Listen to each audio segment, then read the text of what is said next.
एक हरी भरी घाटी में एक बकरी रहती थी। कुछ समय बाद उसने दो प्यारे बच्चे जन्म दिए।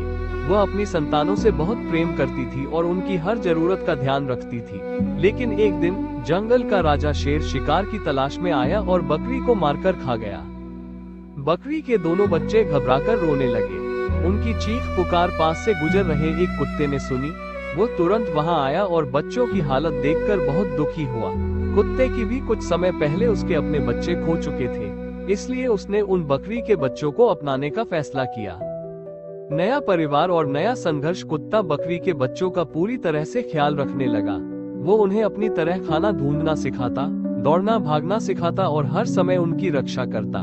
धीरे धीरे दोनों बच्चे बड़े होने लगे। उनमें से एक बच्चा अपनी माँ की तरह शांत और समझदार था, जबकि दूसरा कुत्ते की तरह बहादुर और तेज बन गया। एक दिन जब वे जंगल में घूम रहे थे, अचानक वही शेर सामने आ गया जिसने उनकी माँ को मारा था। शेर उन पर झपटा, लेकिन तभी कुत्ते ने आगे आकर शेर को ललकारा। बकरी का बहादुर बच्चा भी पीछे नहीं हटा और कुत्ते के साथ मिलकर शेर का मुकाबला करने लगा। शेर को पछताना पड़ा। कुत्ते और बकरी के बच्चे की हिम्मत देखकर शेर चौंक गया। उसे समझ में आ गया कि ये वही बच्चे हैं जिनकी माँ को उसने मारा था और अब वे डरने के बजाय उसके खिलाफ लड़ रहे हैं।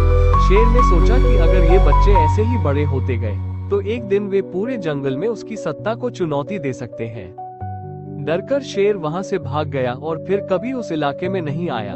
माता पिता का प्यार और देखभाल केवल जन्म देने से नहीं, बल्कि परवरिश से साबित होता है।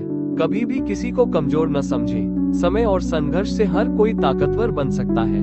सच्ची बहादुरी डर के आगे खड़े होने में होती है, चाहे दुश्मन कितना भी बड़ा क्यों ना हो। ये कहानी साहस, पालन पोषण और संघर्ष की प्रेरणा देती है।